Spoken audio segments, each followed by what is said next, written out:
একদম মহানন্দাদি, আপনি বলছেন ভাববার সময় এসেছে। এই প্রতিহিংসার জায়গা এমন চরমে গিয়ে পৌঁছেছে, সেটা একদম মেনশন করছেন তৃণমূলেরই নেতা।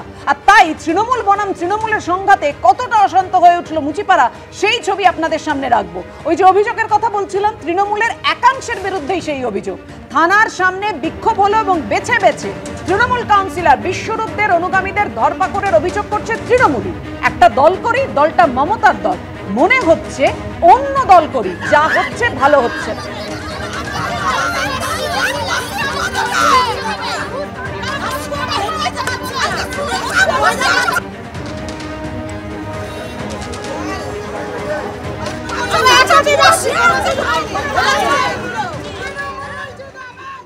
যারা ঘটনার সাথে জড়িয়ে নেই তাদেরকেও থানায় নিয়ে যাওয়া হচ্ছে, অকারণে থানার মধ্যে মারধর করা হচ্ছে। এবং আমি কলকাতাতে না থাকাটা কেউ কেউ এটাকে সুযোগ মনে করছে। দেখুন, আমরা সবাই তো একটা দল করি, মমতা বন্দ্যোপাধ্যায় তৃণমূল কংগ্রেস, এবং তার বাইরে থেকে এমন একটা বিষয়কে বলা হচ্ছে যাতে মনে হচ্ছে যাতে আমরা অন্য কোনো দলের করি বা অন্য কোনো দলের সাথে জড়িত। যেটা ঘটছে সেটা ভালো হচ্ছে না, এটুকু বলতে পারি। মানে বিশ্বরূপদা, আপনার যারা অনুগামী, আপনার ওয়ার্ডের যারা বাসিন্দা, তাদেরকে মারধর করা হয়েছে, এরকম একটা অভিযোগ সামনে আসছে। ঠিকই আজকে তুলে নিয়ে গিয়ে মুচিপাড়া থানায় মারধর করার কারণ, কালকে কিছু নেতৃত্ব থানায় বিক্ষোভ দেখায়। তারা অনেকেই আমার ওয়ার্ডের নয়, বাইরে থেকে এসে একটা চেষ্টা হচ্ছে যে কোনো ভাবেই হোক আমার ওয়ার্ডটাকে অশান্ত করার। এই অশান্ত করার ওয়ার্ডে হয়তো আমারই কাছাকাছি কারাও যুক্ত হয়ে আছে। মানে আপনি বলছেন যারা এটা করেছে তারা আপনার দলেরই লোক? আর কি আছে, আমার দল ছাড়া তো আর কেউ কিছু নেই, সবাই আমার দলেরই। এই মুহূর্তে যাদবপুর ক্যাম্পাসের বাইরে নতুন করে উত্তেজনা তৈরি হয়েছে। আবার বিক্ষোভ শুরু হয়েছে তৃণমূলের একাংশের। সেই ছবি আমাদের সামনে সরাসরি তুলে ধরবেন আমাদের প্রতিনিধি ঐশী মুখোপাধ্যায় এবং আমাদের অপর প্রতিনিধি সুকান্ত মুখোপাধ্যায় আমার সঙ্গে রয়েছেন। এই মুহূর্তে তৃণমূলের একাংশের বিক্ষোভ একেবারে যাদবপুর থানার সামনে। ঐশী, দেখাও। যাদবপুর থানার সামনে এই মুহূর্তে দেখা যাচ্ছে যে তৃণমূলের যারা কর্মী সমর্থকরা রয়েছেন এবং তারই সঙ্গে তৃণমূলের ছাত্র সংগঠন টিএমসিপি, তারা কিন্তু এখানে এসে জমায়েত করেছেন এবং তারই সঙ্গে স্লোগান দিয়ে তারা কিন্তু এখানে প্রতিবাদ করছেন। যে ঘটনা ঘটে গিয়েছে তার বিরোধিতার সাথে সাথে তারা এখন গ্রেপ্তারির দাবি করছেন এবং স্লোগানে বারংবার সেই দাবি তারা তুলে ধরছেন। এবং দেখা যাচ্ছে যে এখানে তৃণমূল ছাত্র পরিষদের কর্মীরা যেরকম রয়েছেন, তার সঙ্গে তৃণমূলের যারা সমর্থক কর্মী যারা মিছিল করে এসেছিলেন সুকান্ত সেতু থেকে, তারাও কিন্তু রয়েছেন।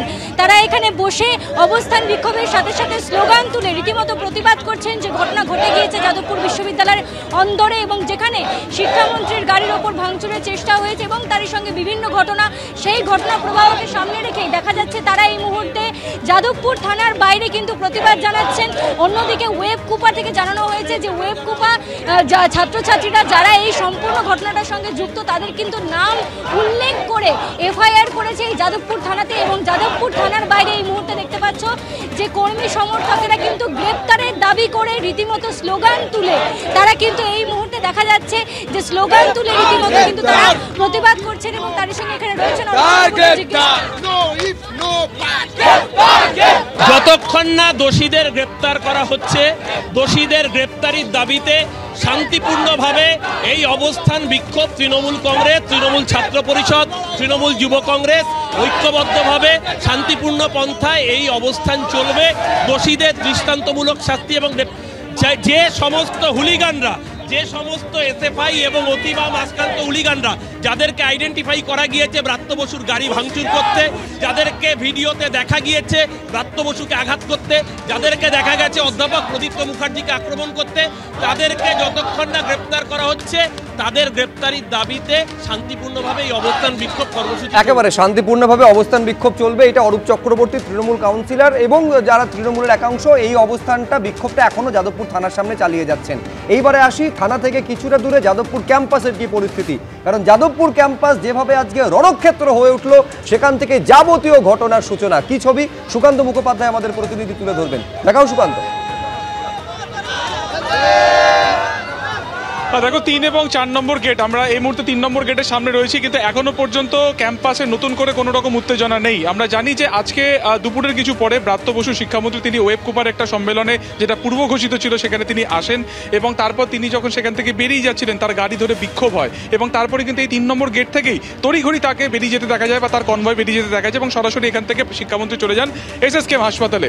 এই মুহূর্তে কিছুক্ষণ আগে আমরা দেখলাম যে তৃণমূলের তরফে যে প্রতিবাদ মিছিল তারা সুকান্ত সেতু থেকে শুরু করে একদম যাদবপুর ইউনিভার্সিটি থেকে যাচ্ছিল, এই ক্যাম্পাসের সামনে থেকেই তারা কিন্তু তখন যায় এবং একটা উত্তেজনা তৈরি হয়েছিল। পরবর্তীকালে সেই উত্তেজনা ছড়ায় কিন্তু একেবারে থানার সামনে, যেখানে পরবর্তী সময় তারা দীর্ঘক্ষণ অবস্থান বিক্ষোভ করেছিল SFI এর তরফে এবং অবস্থান সেখান থেকে ওঠার পরে এই মুহূর্তে তৃণমূলের যারা যারা যারা যে সংগঠন রয়েছে তারা সেখানে বিক্ষোভ দেখাচ্ছেন। কিন্তু এই মুহূর্তে ক্যাম্পাসের যে অবস্থা তুমি দেখতে পাচ্ছ যে পুরোপুরি শান্ত অবস্থাতে রয়েছে।